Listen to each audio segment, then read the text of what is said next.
ஆண்டவரும் இரட்சகருமாகிய கர்த்தராகிய இயேசு கிறிஸ்துவின் ஈடு இணையில்லாத விலையேற பெற்ற நல்ல நாமத்தில் உங்கள் யாவரையும் அன்போடு ஜீவபாதை எழுப்புதலின் ஊழியத்தின் சார்பாக நான் வாழ்த்தி வரவிருக்கிறேன். கர்த்தர் உங்களை ஆசீர்வதிப்பாராக.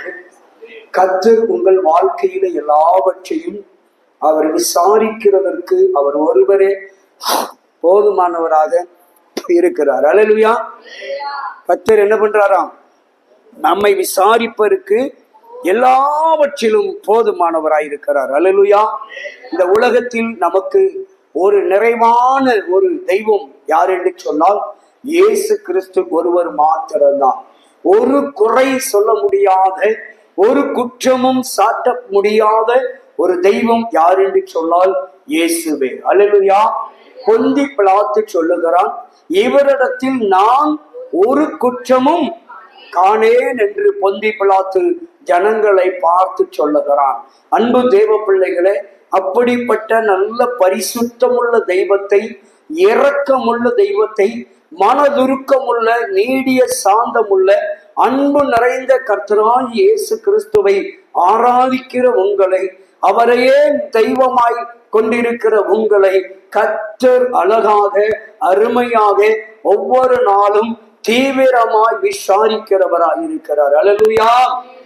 நீங்கள் எந்த நிலையில் இருந்தாலும், எந்த சூழ்நிலையிலே வாழ்ந்து கொண்டிருந்தாலும் அவர் உங்களை விசாரிப்பதற்கு அவர் நல்லவராக இருக்கிறார், போதுமானவராக இருக்கிறார். இந்த உலகமும் உறவுகளும் நம்மை விசாரிக்காமல் போகலாம், நம்மை கண்டுகொள்ளாமல் போகலாம், ஒருவேளை நம்மை நிராகரித்து விடலாம். அல்லேலூயா. ஒருவேளை இந்த உலகமும் உறவுகளும் நம்மை ஒதுக்கி விடலாம் அல்லது தள்ளி விடலாம். அல்லேலூயா. ஆனால் நம்மை விசாரிக்கிறவரோ ஒரு நாளும் நம்மை ஒதுக்காதவர், நம்மை வெறுக்காதவர். அல்லேலூயா. கர்த்தராகிய இயேசு கிறிஸ்து என்னும் நாமம் இரக்கமுள்ள நாமம், விசாரிக்கிற ஒரு நல்ல நாமம் கர்த்தராகிய இயேசு கிறிஸ்துவின் நாமம். நம்ம சோர்ந்து போய் இருக்கிற வேளையில அவருடைய பரிசுத்த ஆவியானவரை அனுப்பி நம்மை தேற்றுகிற ஒரு தேற்றரவாளர் இருக்கிறார் என்பதை நமக்கு அவர் கொடுத்து நம்மை உற்சாகப்படுத்துகிற தேவனாய் இருக்கிறார். அல்லேலூயா. நமக்கு ஒரு தேற்றரவாளர் இருக்கிறார், அவர்தான் பரிசுத்த ஆவியானவர். அல்லேலூயா.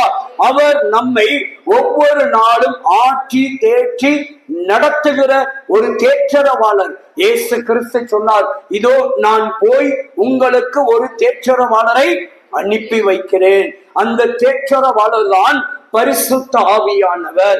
ஆதியிலே வானத்தையும் பூமியும் படைத்த பொழுது அந்த ஜலத்தின் மீது அசைவாட்டி கொண்டிருந்த அதே பரிசுத்த ஆவியானவரை தான் இங்கே கர்த்தராகிய இயேசு கிறிஸ்து புதிய ஏற்பாட்டிலே சொல்லுகிற பொழுது அவர் சொல்லுகிறார், இதோ நான் போய் உங்களுக்கு ஒரு தேற்றரவாளரை அனுப்பி வைக்கிறேன் என்று சொல்லுகிறார். அல்லேலூயா. ஜலத்தின் மீது அசைவாடி கொண்டிருக்கிற பரிசுத்த ஆவியானவர் உங்களுக்கும் எனக்கும் இன்றைக்கு ஒரு தேற்றரவாளராக கொடுக்கப்பட்டிருக்கிறார். அல்லேலூயா. அல்லேலூயா. நம்முடைய வாழ்க்கையிலே, நம்முடைய குடும்பத்திலே, நம்முடைய தனிப்பட்ட காரியத்திலே அவர் அசைவாடுகிற தெய்வம். அல்லேலூயா. நமக்கு ஆறுதலையும் தேறுதலையும் கொடுக்கிற ஒரு ஸ்தோத்திரம் தேற்றரவாளர் ஒருவர் இந்த உலகத்தில் உண்டு என்று சொன்னால் அவர் ஒருவர் தான் பரிசுத்த ஆவியானவர் மாத்திரம்தான் நமக்கு இந்த உலகத்திலே எல்லா காரியத்திலும் ஒரு தேற்றத்தை கொடுக்க முடியும், ஒரு ஆறுதலை கொடுக்க முடியும். அல்லேலூயா. இந்த உலகத்தில் உள்ள மனிதர்கள் கொடுக்கிற ஆறுதலோ ஒரே ஒரு நிமிடம் அல்லது ஒரு மணி நேரம், அதையும் தாண்டி போனால் ஒரு நாள் மாத்திரம்தான் மனிதனுடைய ஆறுதல் நிலை நிற்கும். ஆனால் ஒவ்வொரு நாளும் ஒவ்வொரு நிமிடமும் நம்ம கூடவே இருந்து நம்மை திடப்படுத்தி, தைரியப்படுத்தி, பலப்படுத்தி, நம்பிக்கை ஊட்டி கொண்டிருக்கிற அந்த ஆறுதல் யாருடையது என்று சொன்னால் பரிசுத்த ஆவியானவர் ஆகிய தேற்றரவாளனுடைய ஆறுதல் மாத்திரம்தான் நம்மோடு கூட நிலைத்து நிற்கும். அல்லேலூயா. அல்லேலூயா. அதனாலதான் நீங்களும் நானும் இந்த உலகத்தில எதை பெற்றுக் கொள்ளுகிறோமோ இல்லையோ பரிசுத்த ஆவியானவரை பெற்றுக் கொள்ள வேண்டும். அல்லேலூயா. அல்லேலூயா. பரிசுத்த ஆவியானவரை நீங்களும் நானும் கட்டாயமாக நிச்சயமாக பெற்றுக்கொள்ள வேண்டும். ஏனென்றால் பரிசுத்த ஆவியானவர் இருக்கிற இடத்துல என்ன உண்டு என்று சொன்னால் விடுதலை உண்டு. அல்லேலூயா. பரிசுத்த வேதம் சொல்லுகிறது, கர்த்தருடைய ஆவியானவர் எங்கே உண்டோ அங்கே விடுதலை உண்டு. அல்லேலூயா. அதே போல இன்னொரு காரியத்தில் விடுதலை உண்டு. என்னவென்றால் சத்தியத்தையும் அறிவீர்கள், சத்தியம் உங்களை விடுதலையாக்கும். நமக்கு இரண்டு விதத்தில ஒரு பெரிய விடுதலை இருக்கிறது. ஒன்று சத்தியத்தை அறிகிறது நிமித்தமாய் விடுதலை, இரண்டாவது பரிசுத்த ஆவியானவர் நமக்குள்ளே இருப்பது நிமித்தமாக ஒரு விடுதலை. ஹல்லேலூயா. ஆக விடுதலை எங்கே இருக்கிறது என்றால் கர்த்தருடைய ஆவியானவர் இருக்கிற இடத்திலே, கர்த்தருடைய ஆவியானவர் அசைவாடுகிற இடத்திலே, கர்த்தருடைய ஆவியானவர் நிரம்புகிற இடத்திலே விடுதலை உண்டு. ஹல்லேலூயா.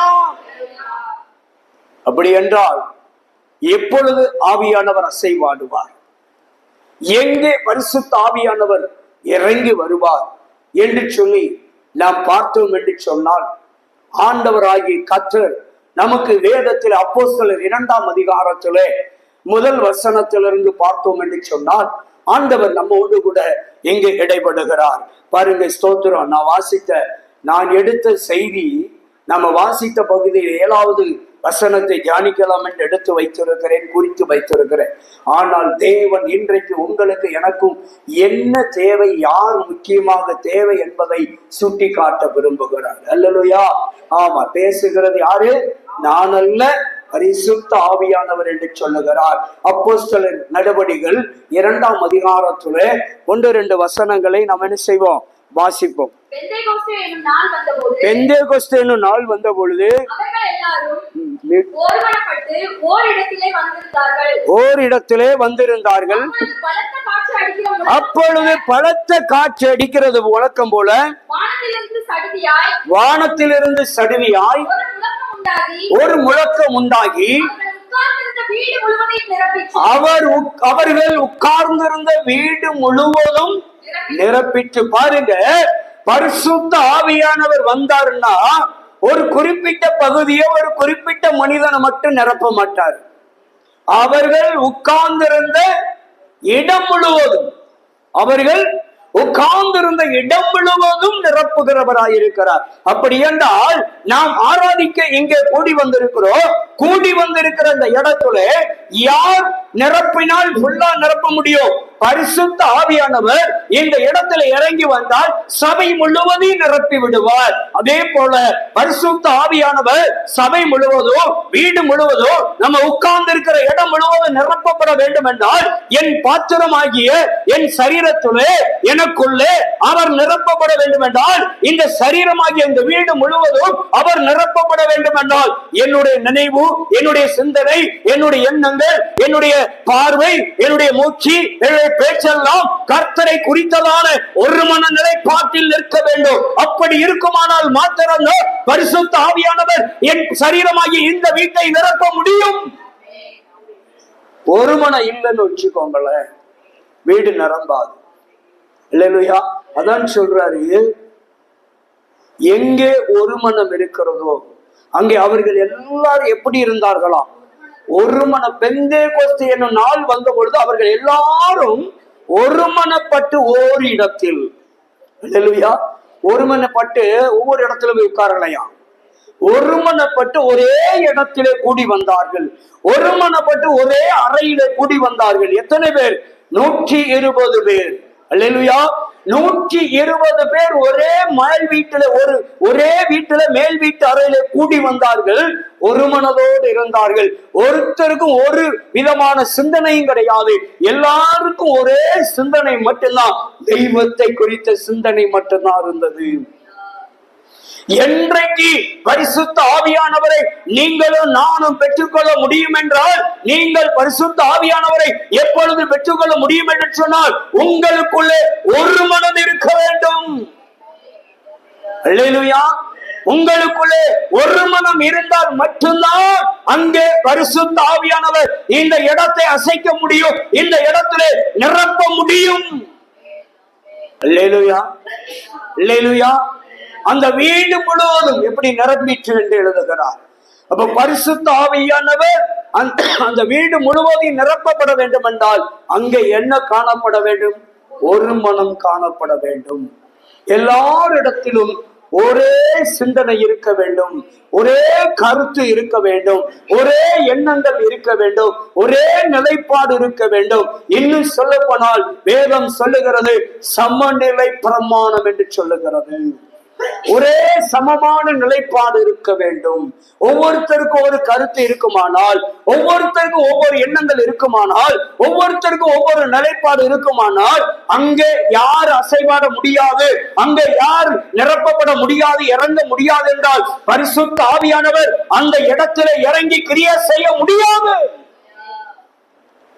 பரிசுத்த ஆவியானவர் நம்முடைய வாழ்க்கையில இறங்கி கிரியை செய்ய வேண்டும் என்றால் நம்முடைய எண்ணம், சிந்தனை, ஸ்தோத்திரம், ஐம்புலன்களையும் கர்த்தருக்கு நேராக திருப்ப வேண்டும். அல்லேலூயா. அதனாலதான் நான் அடிக்கடி சொல்லுவேன், ஆராதனைக்கு சபைக்குள்ள போயிட்டோம் அப்படின்னா சபையில யாரையும் பார்க்க கூடாது.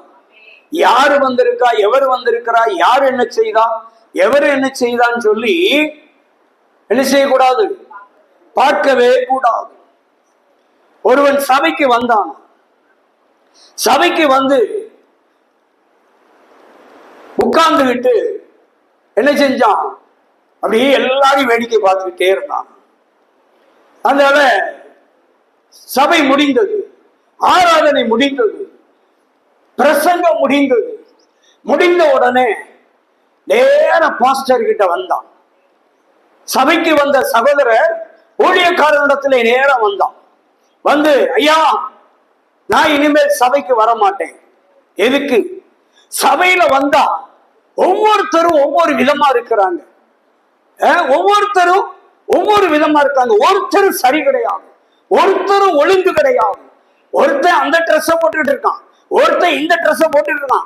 ஒருத்தரையும் பார்க்க முடியல, சகிக்க முடியல. ஒருத்தன் வேடிக்கை பார்த்துட்டு இருக்கான், ஒருத்தன் விளையாண்டுகிட்டு இருக்கான், ஒருத்தன் போன நோண்டிக்கிட்டு இருக்கான், ஒருத்தன் அதை செய்யலாம், ஒருத்தன் அப்படின்னு சொல்லி ஒவ்வொருத்தரையும் பார்க்க பார்க்க என்னால சகிக்க முடியல. சபைக்குள்ள இப்படியெல்லாம் இருப்பார்களா? ஆக இதெல்லாம் பார்த்த உடனே இது சபையா என்னது என்று சொல்லி எனக்கு வேதனையா இருக்கிறது. அதனால உங்க பிரசங்கத்தை என்னால கவனிக்க முடியல, உங்க பிரசங்கத்தை என்னால உணர முடியல, அதுல உள்ள சத்தியத்தை என்னால உணர முடியல, பெற்றுக்கொள்ள முடியல. அதனால நான் சபையை விட்டு வெளியே போறேன். அல்லேலூயா. பாஸ்டர் பார்த்தார், சரிப்பா, நீ சபையை விட்டு போறதுக்கு முன்னாடி நான் ஒரே ஒரு காரியம் சொல்றேன், அதை மட்டும் நீ செஞ்சுட்டு, அதை நீ செஞ்சுட்டேன்னு வச்சுக்கோயேன், அதை மட்டும் செஞ்சுட்டு நீ போயிரு அப்படின்ட்டார். என்ன அப்படின்னா, ஒண்ணுமே இல்லை, ஒரு டம்ளரை கொண்டு வர சொன்னார். ஒரு பையனை ஒரு டம்ளரை கொண்டு வந்தான். அந்த டம்ளர் நிறைய தண்ணியை ஊத்தி விட்டார். டம்ளர் நிறைய என்ன ஊத்தினாரு, தண்ணியை ஃபுல் பண்ணிட்டார். இப்ப நீ என்ன பண்றன்னா, சரியா, இந்த ஒரு டம்ளர் தண்ணி உன் உள்ளம் கையில வச்சு பிடிச்சுக்கிட்டு ஒரு ரவுண்டு, ஒரு சொட்டு கூட சிந்தாம என்ன செஞ்சிடணும், நீ எங்க இருந்து தொடங்கினியோ அப்படியே ஒரு ரவுண்டு போய் இங்கனே வந்து நிறுத்திடணும், இங்க வந்துடணும். ஒரு சொட்டு கூட என்ன செஞ்சிடக்கூடாது, சிந்திடக்கூடாது. அப்படி நீ ஒரு சொட்டு தண்ணியை சிந்திட்டன்னா நீ தோற்று விட்ட, நீ தோல்வி அடைஞ்சிட்ட என்று சொல்லி அவனிடத்துல சவால் விட்டுட்டு, நீ என்ன செய், இந்த ஒரு டம்ளர் தண்ணியை அப்படியே சுத்தி கொண்டு வா, ஒரு சொட்டு கூட சிந்தாம கொண்டு வான்னு சொல்லி ஃபுல்லா ஊத்தி கொடுத்துட்டு அவன் கையில தண்ணி டம்ளரை வச்சுட்டாங்க. இப்ப அவன் என்ன செய்யணும், ஒரு ரவுண்ட் அப்படி சுத்தி எங்க வரணும், தொடங்கின இடத்துக்கு வரணும். இப்ப கையில என்ன இருக்கு, ஒரு டம்ளர் நிறைய தண்ணி இருக்கு. இப்ப அந்த தண்ணி டம்ளரை வச்சுக்கிட்டு இவன் என்ன பண்றான் சொல்லுங்க, சுத்திட்டு வாரான். சுத்திட்டு வந்து கரெக்டா ரவுண்ட சுத்திட்டு வந்து ஒரு சொட்டு கூட தண்ணி இல்லாம, சிந்தாம, செவராம, ஒரு சொட்டு தண்ணி கீழே விழாம அப்படியே பத்திரமா கொண்டு வந்து எங்க தொடங்கினாலும் அங்கே வந்து நின்னுட்டான். நேர பாஸ்டர் கேட்டாரு, எப்படிப்பா ஒரு சொட்டு தண்ணி கூட சிந்தாம அழகா கொண்டு வந்து சேர்த்துட்ட எப்படின்னு கேட்டாரு. அப்ப அவ சொன்னா, நான் என் கையில இருக்கிற அந்த டம்ளர்ல இருக்கிற தண்ணீரை ஒரு சொட்டு கூட சிந்திடக்கூடாது என்பதற்காக என் கவனம் முழுவதும் இந்த தண்ணீர்ல வச்சுக்கிட்டே சுத்திட்டு வந்தேன்.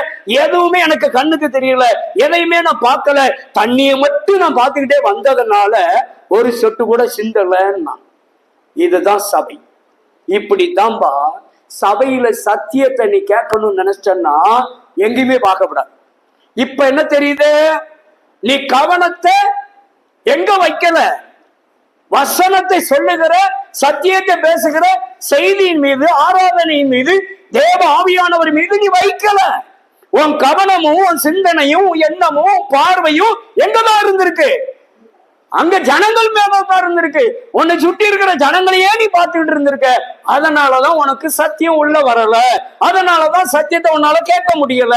ஆனா ஒரு சொட்டு தண்ணி சிந்திரக்கூடாதுன்னு சொல்லி ஒரே ஒரு போட்டி வச்ச உடனே எவ்வளவு கவனமா அது மேலே கவனம் வச்சு வந்தல்ல, இதே கவனம் தான். நீ வேற யாரையும் பார்க்க கூடாது. நீ நினைச்சதை சாதிக்கணும்னா, நீ நினைச்சது கிடைக்கணும்னா, உனக்கு கொடுக்கப்பட்ட காரியத்துல கவனமா இருந்தா போதும். யாரையும் நீ பார்க்க கூடாது, யாரையும் வேடிக்கை பார்க்க கூடாது. நீ யாரையாவது வேடிக்கை பார்த்திருந்தா இந்த தண்ணியை கொண்டு வந்து சேர்த்திருக்க முடியுமா? முடியாது. அதே போலதாங்க ஆண்டவருடைய வார்த்தையை சிந்தாம செதறாம நம்ம பெற்றுக்கொள்ள வேண்டும் என்றால், அந்த மகிமையை அடைய வேண்டும் என்றால், அந்த ஆசீர்வாதத்தை, அந்த அபிஷேகத்தை பெற்றுக்கொள்ளணும்னா யாரையும் கவனிக்க கூடாது. யார் என்ன துணி போட்டிருக்காங்க, யார் என்ன செய்யறாங்க, யார் எங்க பார்த்தாங்க, யார் என்ன பேசுறாங்க, அவங்கள பார்க்கணும்னு வந்தீங்கன்னா வரவே வேண்டாம், ஒரு பலன் கிடைக்காது. நான் சொல்லல, இந்த ஸ்டோரி நமக்கு காட்டி கொடுக்கிறது. அல்லேலூயா. யாருக்கா பலன் உண்டா? கிடையாது. ஆண்டவரை மாத்திரமா பார்க்கறதுக்கு சபைக்கு வரோம். யாரையும் பார்க்கறதுக்கு இந்த சபைக்கு நம்ம வரல. யாரையும் பார்க்கணுங்கிற அவசியமும் நமக்கு தேவையில்லை. நம்ம வீட்டில இருந்து எதற்கு புறப்பட்டு வரோம்? என்ன நோக்கத்துக்காக புறப்பட்டு வருகிறோம்? என் பிரச்சனைய அவர்கிட்ட சொல்லதுக்கு வர்றேன். என் பிரச்சனை அவர்கிட்ட சொன்னா தீந்துருங்கிற நம்பிக்கையில வரேன். நான் அவருடைய முகத்தை பார்க்க வரேன். நான் அவரிடத்துல என்னுடைய தேவையை வாங்கிட்டு போக வந்திருக்கிறேன். என்னை அபிஷேகம் பண்ணுகிற ஆவியானவரிடத்துல அபிஷேகம் பண்ணு, ஆண்டவரே என் பாத்திரத்தை நிரப்பும் என்று சொல்லி எம்டியா இருக்கிற என் பாத்திரத்தை கொண்டு வந்திருக்கிறேன். அவர் நிரப்பி அனுப்பணும்னு நான் வந்திருக்கிறேன். அப்படின்னு வந்தா மட்டும்தான் பலனோடு போக முடியும். அல்லேலூயா. இன்னைக்கு பிரச்சனை என்னன்னா, அவ வந்தா வர மாட்டேன், இவ வந்தா வர மாட்டேன் அப்படின்னா யார பார்க்க வந்திருக்கேப்போ? அவளையும் இவாளையும் பார்க்க தான் வந்திருக்கோம். அவரை பார்க்க வரல யாரும். வந்தது யார பார்க்கணும்னு வரணும்? தெய்வத்தை பார்க்க வரணும், கர்த்தரை பார்க்க வரணும். பரிசுத்த வேதத்திலே 4 சுவிசேஷத்தை நன்றாக பார்த்தேன் என்று சொன்னால், ஆண்டவரை சுத்தி ஒரு பெரும் கூட்டம் இருந்துச்சு. யாருமே ஆண்டவரை உன்னிப்பா ஒரு மனதோடு பார்க்கணும்னு வரல. குறை சொல்லவும் குற்றம் கண்டுபிடிக்கவும் தான் ஒரு கூட்டம் அவர் பின்னாடியே அலைஞ்சிச்சு.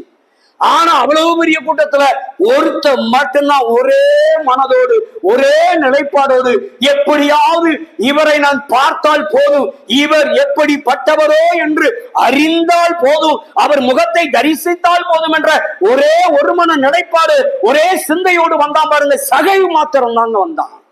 அவர் கூட இருந்த எந்த கூட்டத்துக்கும் அந்த ரட்சிப்பு கிடைக்கல.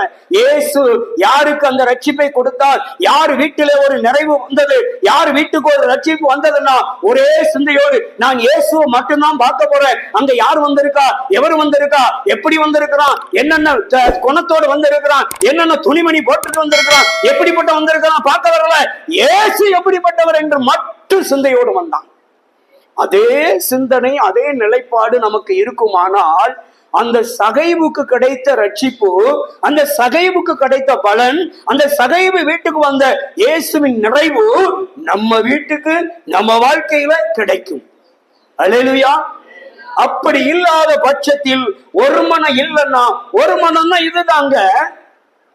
ஒரு மனம்னா பலரும் பல கருத்து. 5 விரல் ஒண்ணு போல இருக்கையா? 5 விரல் ஒண்ணு போல இருக்கா? ஒண்ணு கட்டையும் குட்டையும் நெட்டையுமா இருக்கு. ஏதாவது சமமா இருக்கா? ஆனா 5 விரலும் ஏதோ ஒரு விதத்துல பயன்படுகிறது இல்ல.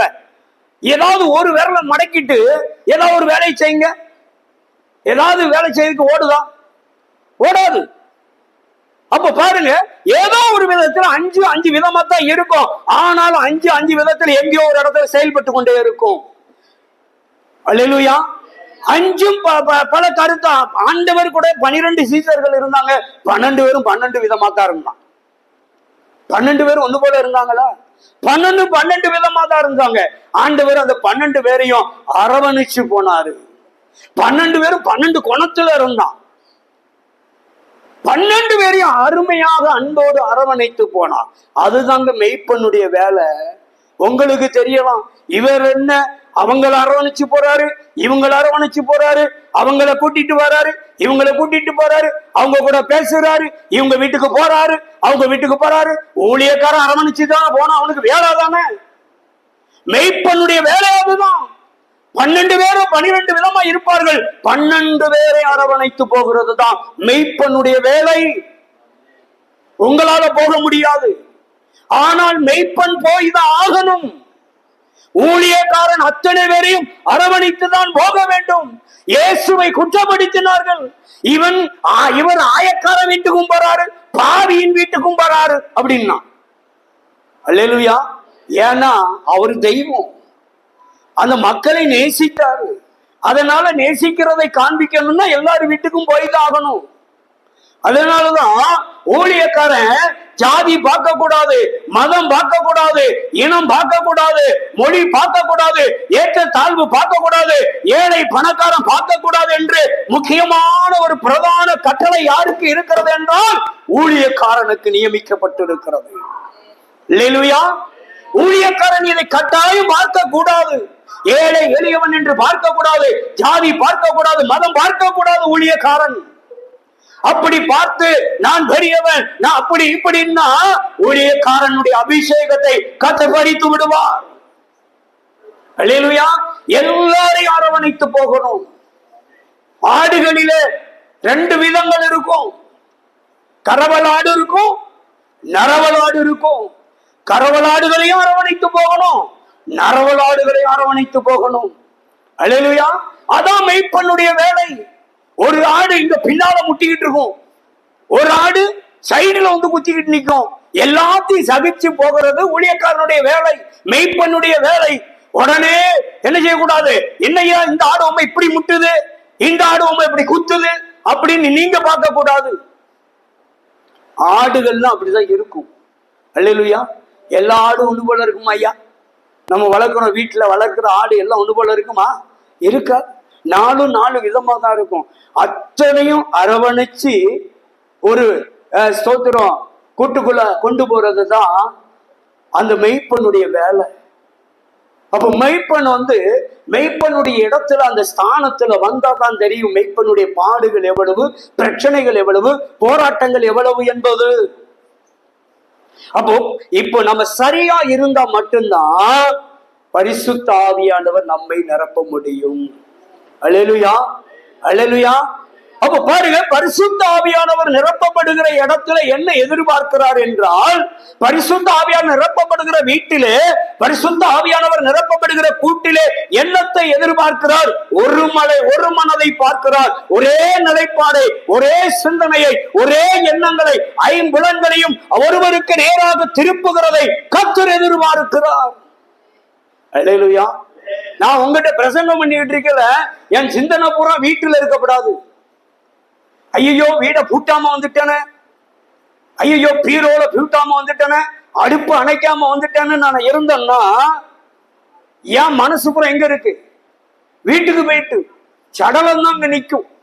அப்ப ஆவியானவர் இங்க என்ன செய்ய முடியாது? கிரியை செய்ய முடியாது. ஆவியானவர் நமக்கு சொல்லுவார், நம்ம என்ன வீட்டுல என்னத்தை கூட்டாம வந்தாலும் சரிதான், என்னத்தை அணைக்காம வந்தாலும் சரிதான். அருமையான அத்தை சாட்சி சொன்னாங்க, ஆண்டவர் பாதத்தில் இருக்கிற வரைக்கும் சட்டி ஒண்ணும் செய்யல. அல்லேலூயா. கருகி போச்சு, ஆனாலும் தீ பிடிக்க விடல. காரணம் என்னன்னா, எல்லாத்தையும் மறந்து ஆண்டவரே உட்கார்ந்ததுனாலதான். அதனாலதான் ஆவியானவர் அங்கே கிரியை செய்ய முடியும். ஆவியானவரை சார்ந்து, ஆவியானவரே என்று தெய்வத்தையே சார்ந்து எல்லாத்தையும் மறந்து நின்னோம்னா, அதான் சொல்லுவாங்கல்ல மெய் மறந்துன்னு சொல்லுவாங்கல்ல. எல்லாத்தையும் உலகத்துல எல்லாத்தையுமே மறந்துடணும். அப்பா கிட்ட வந்துட்டா எல்லாத்தையும் மறந்துடணும். எல்லாத்தையும் மறந்து உட்கார்ந்தா மட்டும்தாங்க அவருடைய மகிமை காண முடியும், அவருடைய அபிஷேகத்தை காண முடியும். அதுக்காக எல்லாத்தையும் வெறுத்துருங்க, எல்லாத்தையும் மறந்து வந்துருங்கன்னு சொல்லல. அவரை ஆராதிக்கிறதுக்கு 1 மணி நேரம் கூடி வருகிறோம் என்றால் அந்த 1 மணி நேரமும் ஒரே மனதில் இருக்கணும். நம்ம ஆவி ஆத்மா சரீரம் முழுவதும் ஒரே நிலைப்பாட்டில் இருக்க வேண்டும். ஒரே மன நிலையில, ஒரு மனப்பாட்டு நிலையில நிற்குமானால் மாத்திரம் என் ஆவி ஒரு பக்கம், என் சரீரம் ஒரு பக்கம், என் ஆத்மா ஒரு பக்கம் இருந்தால் அங்கே தேவ ஆவியானவர் என்னை உங்களையும் நிரப்ப முடியாது. என் வீடு நிரம்பாது, என் கூடு நிரம்பாது, என் பாடு மோசமாயிரும். அல்லேலூயா. அப்ப தேவ ஆவியானவர் நம்ம நிரப்பணும்னா என்ன பண்ணணும்னா ஒரே நிலைப்பாட்டில் ஒரு மனம் நமக்கு இருக்க வேண்டும். அல்லேலூயா. யாரையுமே பார்க்க கூடாது. யார் என்ன கலர்ல போட்டு வந்திருக்கா, யார் என்ன பண்ணிக்கிட்டு இருக்காங்கிறத பார்க்க வேண்டிய அவசியம் இல்லை, பார்க்கவும் கூடாது. நீங்க பார்க்க வேண்டியது ஒரே நேர் பார்வை இயேசுவை மட்டும்தான் பார்க்கணும். ஒரே நேர் பார்வை சத்தியத்தை மட்டும்தான் பார்க்கணும். காது சொல்லப்படுகிற வார்த்தையை மட்டும்தான் கேட்கணும். பக்கத்துல 2 பேர் என்ன பேசிட்டு இருக்காங்கன்னு சொல்லி காத்து அந்த பக்கம் திருப்ப கூடாது. காது எங்க திருப்பப்படணும்? பேசப்படுகிற சத்தியத்துக்கு நேராக காதை திருப்பி இருக்க வேண்டும். கண்கள் எங்க இருக்க வேண்டும்? பேசப்படுகிற நபருக்கு நேராக. நீங்கள் பலிபீடத்துக்கு நேராக கண்களை திறந்து வைத்திருக்க வேண்டும். பக்கத்துல என்ன செய்யறாங்க, யார் யாரை பார்த்தாங்க, யார் என்ன செய்யறாங்கிறத கண் அங்க திருப்ப கூடாது. கர்த்தருடைய ஆவியானவர் கிரியை செய்ய முடியாது. ஆவியானவர் கிரியை செய்ய வேண்டும் என்றால், ஆவியானவர் அசைவாட வேண்டும் என்றால், ஆவியானவர் உங்களை என்னை நிரப்ப வேண்டும் என்றால், என் ஆவி ஆத்மா சரீரம் என்னுடைய ஐம்புலன்களோ கர்த்தரை நோக்கி இருக்க வேண்டும். அல்லேலூயா, அல்லேலூயா. எந்த சூழ்நிலையிலும் ஒரு மனதோடு இருந்தால் மாத்திரம்தான் ஆவியானவர் நம்முடைய வாழ்க்கையில கிரியை செய்ய முடியும். ஆவியானவர் நமக்குள்ளே வெளிப்பட முடியும். அல்லேலூயா. ஒருத்தனுக்குள்ள ஆவியானவர் இருந்தார்னு வச்சுக்கோங்களேன், அவருக்குள்ளே அபிஷேகம், ஆவியானவருடைய அபிஷேகம் எப்பொழுது நிலைத்திருக்கும்னால், தூங்கி நல்ல குரட்டை போட்டு தூங்கிட்டு இருப்பான். அவனை எழுப்பி எப்ப அந்த பேயை வரட்டுன்னு வரட்டி விடுவான். ஏன்னா அவனுக்குள்ள எப்போது யார் நிலை கொண்டிருக்கா, அவனுக்குள்ள யார் நிலைத்திருக்கா, பரிசுத்த ஆவியானவர் நிலைத்து இருக்கிறபடியினால் அவர் என்ன பண்ணுவாரு, பேயையும் விரட்ட முடியாது. அவனுக்குள் ஆளுகை செய்து கொண்டிருக்கிற பரிசுத்த ஆவியானவர் விரட்டி விட்டுருவாரு. அல்லேலூயா. அதுதான் வேதம் சொல்லுகிறது, பரிசுத்த ஆவிய கர்த்தருடைய ஆவியானவர் எங்கே உண்டு அங்கே விடுதலை. சத்திய வசனம் எங்க இருக்கிறதோ அங்கே விடுதலை. சத்தியத்தை சரியா அறிந்து கொண்டால் போதும், சத்தியத்தை சரியா புரிந்து கொண்டால் போதும். அதனாலதான் ஸ்தோத்திரம் எனக்கு ரொம்ப பிடிக்கும். யாருடைய செய்தியை கேட்கனா, பழைய காலத்து மூத்த போதகர்களுடைய செய்தியெல்லாம் ரொம்ப ரசிச்சு கேட்பேன். ரொம்ப பிடிக்கும் எனக்கு. ஏன்னா அவங்கள சத்தியத்தை சத்தியமா போதிச்சாங்க. அவங்களுடைய சத்தியத்தெல்லாம் ரொம்ப எனக்கு என்ன செய்வேன், கேட்டுக்கொண்டே இருப்பேன். அது ரொம்ப ரொம்ப பிடிக்கும். அப்போ பாருங்க, ஆவியானவர் நம்ம வாழ்க்கையில, நம்ம குடும்பத்துல கிரியை செய்ய வேண்டும் என்றால், செயல்பட வேண்டும் என்றால், நாம ஒரு மனதோடு இருந்து, அது வீட்டுல ஜெபம் பண்ணாலும் சரி, ஸ்தோத்திரம் காட்டுல போய் நின்று தனியா ஜெபம் பண்ணாலும் சரி, கூட்டாய் சேர்ந்து ஜெபம் பண்ணாலும் சரி, இல்ல சபைக்குள்ள உட்கார்ந்து ஜெபம் பண்ணினாலும் சரி, ஆராதிக்க வந்தாலும் சரி, ஒரே மனதோடு இருக்க வேண்டும். அல்லேலூயா. ஒரு மனப்பட்டு 2 பேரோ 3 பேரோ 5 பேரோ சேர்ந்து ஜெபித்தாலும் சரி, 5 பேரும் ஒரே நிலைப்பாட்டுல இருந்தால், சில இடத்துல பாத்தீங்கன்னா 5 பேர் சேர்ந்து ஜெபம் பண்ண போவாங்க. 5 பேர் ஜெபம் பண்ணல, வரையில 2 பேரை குறை சொல்லிட்டே வருவாங்க. அவ சரியில்லை, இவ சரியில்லை, அவன் சரியில்லை. அப்ப அங்க ஆண்டவர் என்ன செய்ய முடியாது, ஆவியானவர் கர்த்தர் கிரியை செய்ய முடியாது. ஒரே மனம், ஒரு மனம் இருக்க வேண்டும். ஒரு மனதோடு ஒரே சிந்தனையோடு போய் யார் ஒருவர் எத்தனை பேர் ஜெபிக்கிறார்களோ அங்கதான் தேவ ஆவியானவர் கிரியை செய்ய முடியும். கர்த்தராகிய இயேசு கிறிஸ்து அநேக வீடுகளுக்கு போனார், அநேக தேவாலயங்களுக்கு போனார், அநேக கிராமங்களுக்கு போனார். போன இடத்துல பூரா ஆண்டவர் எங்கெல்லாம் அற்புதம் செய்யணும்னு போனாரோ, எங்கெல்லாம் சுகமாக்க போனாரோ, எங்கெல்லாம் பேய விரட்ட போனாரோ, அங்கெல்லாம் அவருடைய சிந்தைக்கு ஒத்து போனவனை மட்டும்தான் பக்கத்துல வச்சிருந்தாரு. 12 பேரையும் கூட்டு போய் செத்தவனை உயிரோடு எழுப்பல. அல்லேலூயா, அல்லேலூயா. 12 பேர் ஒரே ஒரு இடத்துல இருந்தான். எங்க இருந்தாங்க தெரியுமா? ஒண்ணு சாப்பிடுற இடத்துல 12 பேர் இருப்பான், இல்லைன்னா தூங்குற இடத்துல 12 பேர் இருப்பான். இந்த 2 இடத்துலயும் தான் 12 பேரையும் ஆண்டவர் வச்சிருந்தார். இல்ல அப்படின்னா அவர் அவங்களுக்கு கற்றுக் கொடுப்பார்ல, டீச் பண்ணுவார்ல. அந்த நேரத்துல 12 பேர் கூடியிருந்தாங்க. மற்றபடி ஆண்டவர் பிரசங்கம் பண்ண போன இடத்துல, அற்புதம் செய்ய போன இடத்துல 12 பேர் இருந்தாங்களான்னா சந்தேகம் தான். 2 பேர் 3 பேரை தான் கூட்டிட்டு போயிருக்காரு. பேதுரு, யோவான், யாக்கோபு, இப்படி ஒரு சிலரை தான் ஆண்டவர் கூட்டிட்டு போயிருக்கிறதா வேதத்துல நாம பார்க்கிறோம். காரணம் அவருக்கே தெரிஞ்சிருக்கு, 12 விதமா இருக்குன்னு ஒத்து போக மாட்டான். இவனோட கூட்டிட்டு போனா நம்ம போய் அங்க கிரியை செய்ய முடியாதுன்னு அவருக்கு தெரிஞ்சிருக்கு. தெய்வத்துக்கே அப்படி தேவைப்படுது ஒரு மனம். நம்மளாம் ஏமாத்துறோம். அல்லேலூயா. பாருங்க, அப்போ ராபோஜன பந்தியில 12 பேர் இருந்தாங்க. கெத்செமனே பூங்காவில் அப்பா ஜெபித்து கொண்டிருக்கிறார் இயேசு. இங்க 12 பேரும் தூங்கிட்டு இருந்தான். தூங்குற இடத்துல இருந்தான். அல்லேலூயா. 12 வரையும் வரம் கொடுக்கையில அழைச்சி, அதிகாரத்தையும் வரத்தையும் கொடுக்கையில மட்டும் 12 வரையும் அழைச்சுன்னு இருக்கு. அவர் எதையாவது கொடுக்கணும்னா வாங்குறதுக்கு 12 பேர் ஒன்னா இருந்தான். அல்லேலூயா சொல்லுங்கல்ல. அல்லேலூயா. ஆனா தேவன் கிரியை செய்கிற இடத்துல, அவருடைய மகிமையை வெளிப்படுத்துகிற இடத்துல எங்கேயுமே 12 பேர் இருந்ததா இல்ல. ஏன்னா அவருக்கு தெரியும் 12 பேரும் 12 குணத்துல இருக்கான்.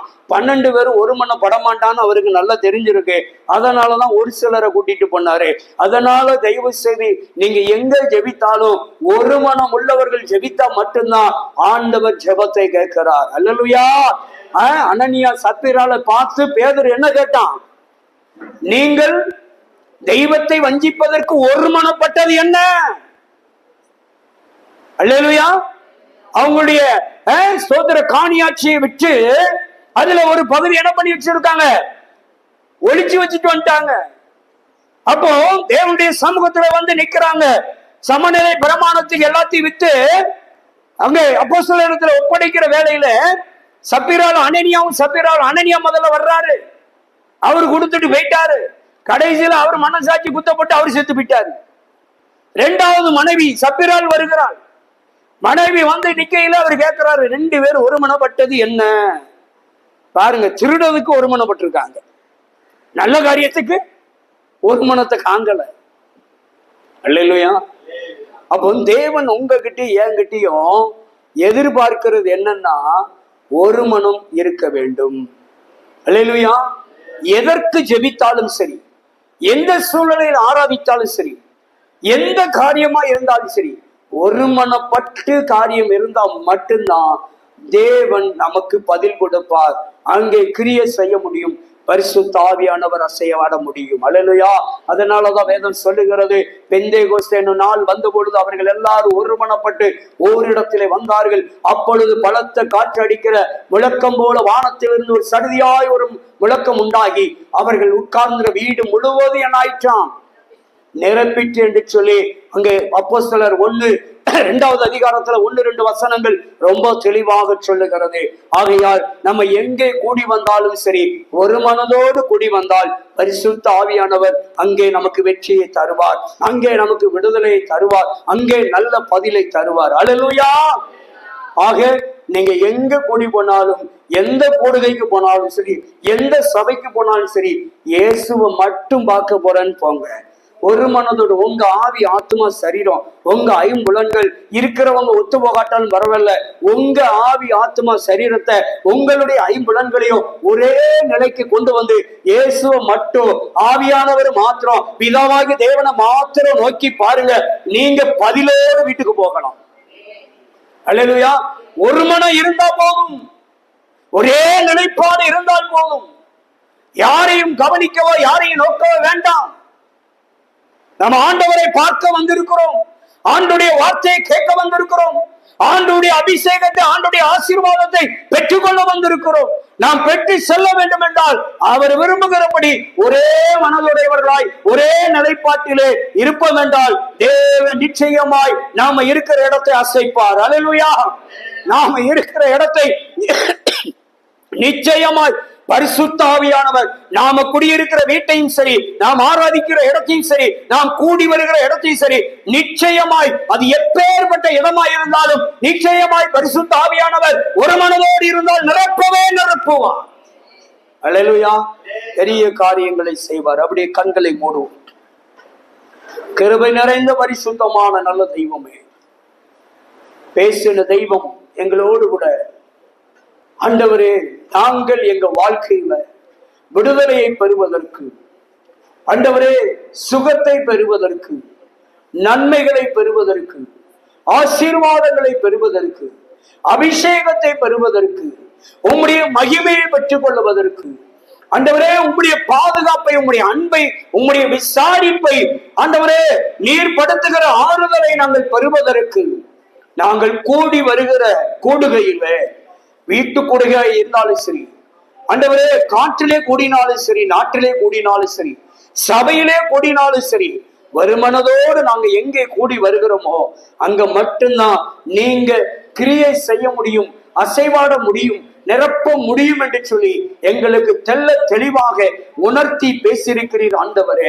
நாங்கள் எங்கள் ஆவி, ஆத்மா, சரீரம், எங்கள் ஐம்புலன்களையும் ஒருமனப்படுத்தி தேவ சமூகத்திலே இந்த நாளிலிருந்து நாங்கள் அமர்ந்திருக்க, காத்திருக்க, ஜெபிக்க, கூடிவர, ஆராதிக்க, பாட, துதிக்க எங்களுக்கு அப்படிப்பட்ட நல்ல ஆவியை எங்களுக்கு தாரும் ஆண்டவரே. அப்படிப்பட்ட நல்ல எண்ணங்களையும், நல்ல சிந்தனைகளையும், நல்ல உணர்வுகளையும் ஆண்டவரே, நல்ல வழிகாட்டுதலை எங்களுக்கு அறிவீராக.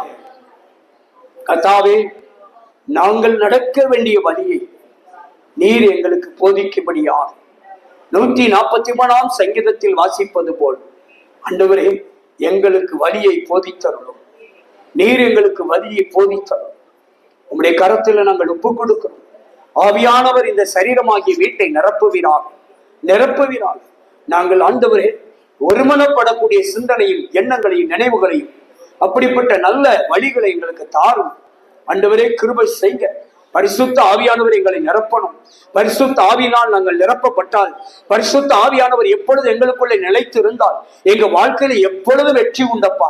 கர்த்தருடைய வசனம், சத்திய வசனத்தை நாங்கள் சரியாக அறிந்து, சத்திய வசனம் எங்களுக்குள்ளே நிலைத்து இருந்தால் எப்பொழுது எல்லாவற்றிலும் எங்களுக்கு விடுதலை உண்டு. ஆண்டவரே, சத்தியத்தை அறிவது நிமித்தமாக பரிசுத்த ஆவியானவர் எங்களுக்குள்ளே இறங்கி நிரப்புவது நிமித்தமாக ஆண்டவரே எங்களுக்கு எல்லாவற்றிலும் விடுதலை உண்டு, சுகம் உண்டு, ஆரோக்கியம் உண்டு, நன்மைகள் உண்டு, ஆசீர்வாதம் உண்டப்பா. அப்படியே எங்களை நிரப்புவீராக, வழி நடத்தும். நீர் எங்களுக்கு ஆலோசனை கொடுத்து நடத்தும். அதற்காய் ஸ்தோத்திரம். இந்த வேளையிலே உம்முடைய வார்த்தையை கேட்ட உம்முடைய ஜனங்களை ஆசீர்வதிப்பீராக. ஆண்டவரே, உங்க வாழ்க்கையில கர்த்தர் கிரியை செய்வீராக, கர்த்தர் இடைபடுவீராக, கர்த்தர் அவர்களோடு பேசுவீராக, அப்படி கூப்பிடுவதற்கு பதிலை கொடுப்பீராக. பெரிய காரியம் செய்யும். இயேசுவின் நாமத்தில் ஜெபிக்கிறோம் நல்ல பிதாவே. ஆமென்.